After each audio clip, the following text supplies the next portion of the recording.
Good evening and welcome to the Whiskey Lover Society with me, Gert Retief, Erdnammergen, and of course this is maybe part 2 of the Erdnammergen series. Well, not really a series if it's only 2 of them, but we previously looked at Erdnammergen, the Soorten Kos, loved it. Well, not really super loved it, liked it, and it took a little bit of time for me. You know, sometimes it's a rough around the edges, no age statement whiskey, although it's 5 years in ex-bourbon cask and then 2.5 years in Soorten cask. But the nose for me was absolutely fantastic. Couldn't wait to give it a try. Palate-wise, it took some time. And I'm not going to give you a lot of BS on it. It did take some time. Eventually, I added a little bit of water. And that water, my friend, made all of the difference. Now, I'm not a guy that like to add water to it. When they give me something in front of me and they tell me it was at 50%, I normally stick to that 50%.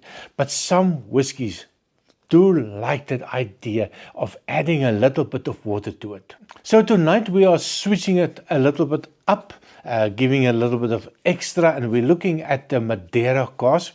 Natural color, non-chill filtered. It is the AD10 /2022. So it is bottled in October of 2022. And yes, it is still available if you look at the right places. A lot of people that I've seen, they talk about that it's no longer available. Everybody snapped it up. Well, not really true, because I could still find it. I can go online. I could buy samples of it. I can buy a full bottle at a decent price, 85, maybe a little bit more. It is still available, and if you're interested in this one, just go do a little bit of research and you will find the bottle. And of course, before we go on with this review, please remember to like, share and subscribe. Maybe a hype. I have a hype button, no idea what it does, so press the hype, see what it does. Maybe we can get this video out to more people, and some people that would like to enjoy some good whiskey. Now, I have the bottle here, so sometimes when I taste a whiskey that I do like, I tend to buy a full bottle, so maybe I'm giving a little bit too much away, but this is the bottle. Lovely color to it, big golden color, maybe a little bit of an amber color. AD10 2022. It is a Madeira cask release, bottled at 58.2% ABV, so big strong boy. And of course, not much on the label. Well, actually, not much really of interest, but in very fine print. It's almost like that they are a little bit embarrassed to saying it is unchill filtered natural color. So definitely ticking the box. And for the people that want to get more information, here's the little QR code. I love that idea. Scan the QR code, get more information on your bottle. And yeah, it is bought here in the Netherlands, so some time ago. Well, I'm not going to give everything away. So it's time to give it a quick nosing and tasting. Now, I did do a review about a year ago, maybe a little bit more, and I did like it then. And of course, well, after a year of drinking way too much whiskey, it's time to look at this. Why? Because, well, the online Scotch Whisky Awards it's almost at that place where we're going to select the best whiskey of the year, the best budget whiskey, the best world whiskey, the best distillery. And of course, Erdnammergen is one of those distilleries that are mentioned and are nominated as the best whiskey, best distillery of the year. Sorry about that little hiccup. And of course, they are also in the budget friendly whiskey of the year, if I remember correctly. The sherry cask influence AD. Not sure which AD it was. There's too many ADs for me. But the Sherry Cask whiskey is also part of the Whiskey Award. So it brings back a little memory. Sometimes, you see something, Roy and you've got Ralphie, and they're talking up a good game. They're talking about the nice whiskies. When you think to yourself, hang on, I've got a bottle of that. Been a year. So sometimes I buy a bottle, have a one dram out of it, I put it down, make a video, happy, put it down, and then I realize, maybe I should buy a bottle of this. And then I realize, but hang on, you've got two of them. So sometimes, yeah, it is a disease, my friends.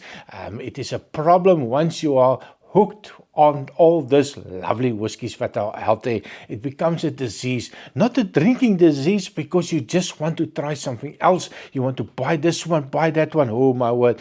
Be careful if you are into whiskies, and be careful, it can be a bloody expensive hobby. So back to the whiskey. I poured it some time ago, just to give it a little bit of time in a glass.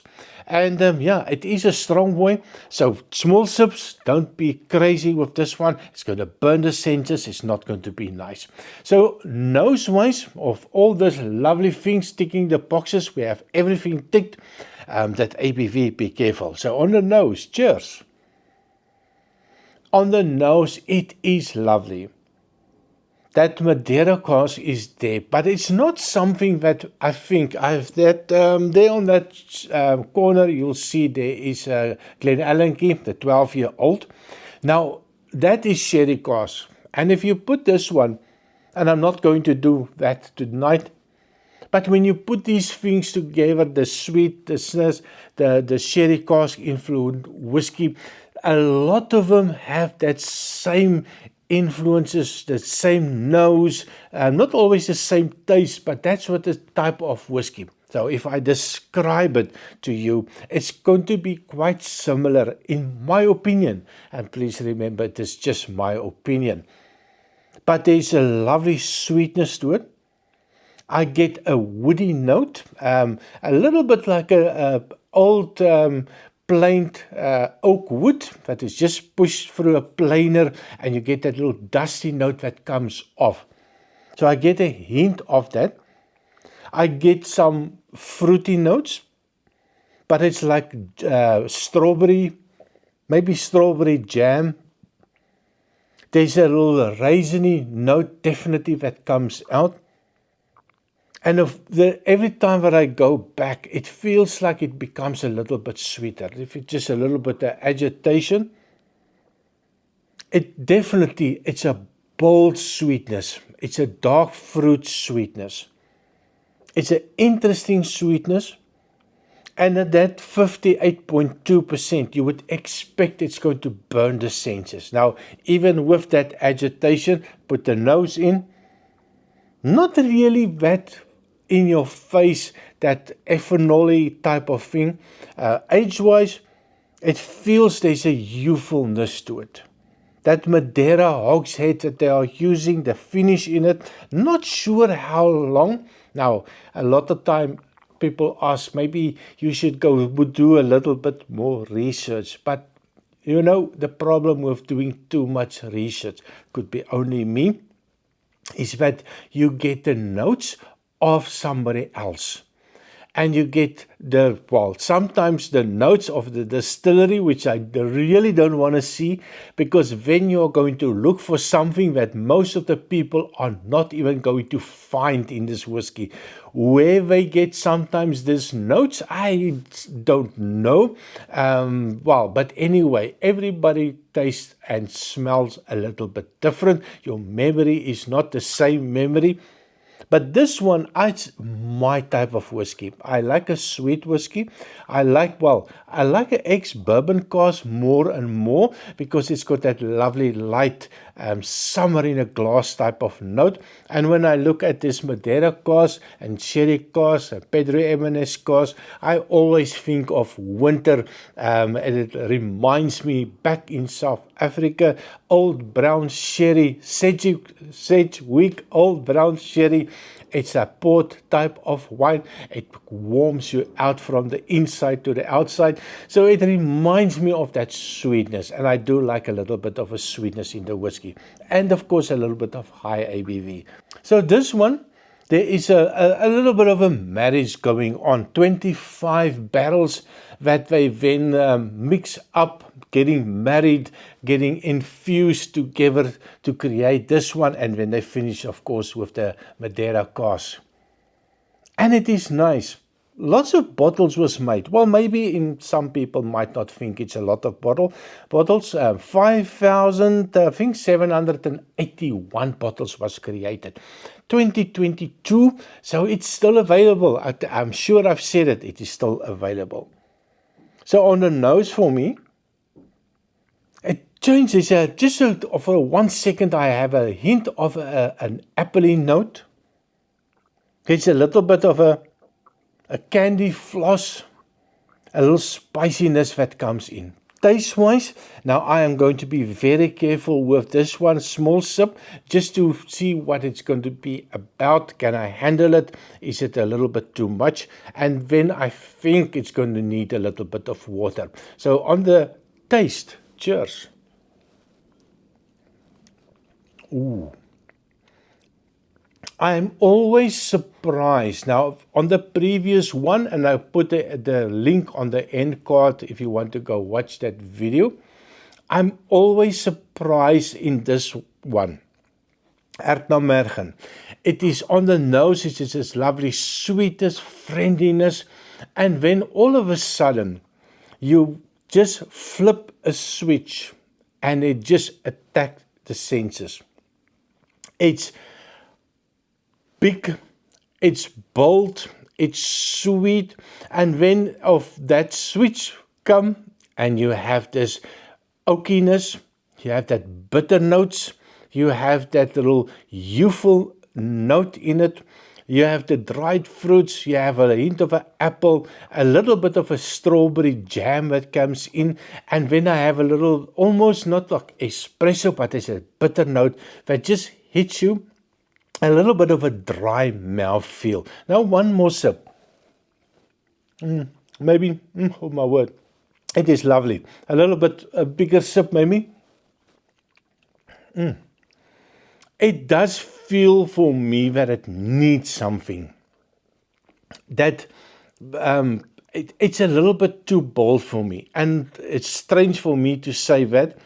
But I've seen with the previous Erdbeermergen that I've tried, the Soorten, if you add water to it, it really makes a difference. It brings out that boldness, that in your face, that youthful, it's like, well, maybe a little bit too much for the senses. If I added a bit of water, and I think that will make it calm it down and bring it to something that is going to be fantastic. So just going to add a little bit of water. So I did bring some water, my trusty little spoon, 5 milliliter spoon. Now this is a full 5 centiliters, 50 milliliters. And I'm going to go straight and add 2 teaspoons of water. I am sure it will take quite a lot of water.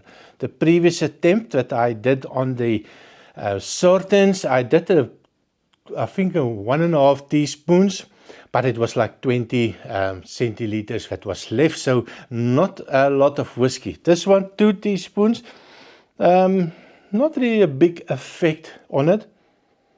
Nose-wise, absolutely a huge effect. So it's a lot sweeter for me. It's a little perfumey that comes out. That the raisins and the figs are definitely elevated.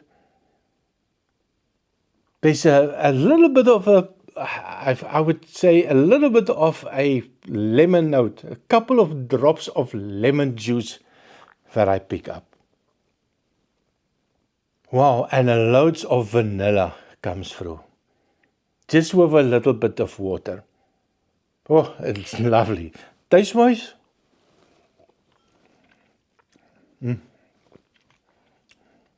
Maybe a little bit too big sip. It's still very strong. That bitter note is no longer there, but it's bold sweetness that comes out. It feels almost like, well, you turn up the notch from something that is relatively sweet, and with the water, without the water, you had the spike, very sweet, and it drops with a bitter note. Adding a little bit of water, that sweetness is there, and it plateaus out, just leaving your mouth covered with this lovely sweetness, and the and the spit and the saliva is just running, free flow system.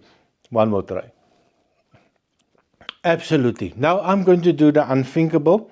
I know a lot of people are going to say don't, but I'm going to add another 2 teaspoons of water. I don't think I will be over watering it. Still fantastic on the nose. It can handle quite a lot of water, and you would be surprised. You'll see the glass is growing, but you can feel that volatility, that little bit harshness, that little rough edges. It seems to going down and down and down, and it's becoming to that perfect temperature that you are going to sit back and relax and just enjoy life. One and last sip. Something that I would encourage you to try. Don't be fooled by a lot of people saying that you cannot buy it. Here's a little bit of a result. I did buy it, and I'm quite happy that I bought this bottle. So thank you very much for watching. Please remember to like, share, and subscribe. Slowly moving towards the 3,000 subscribers, hoping to get it at least by the end of the year. So thanks for watching, and I see you next time. Cheers.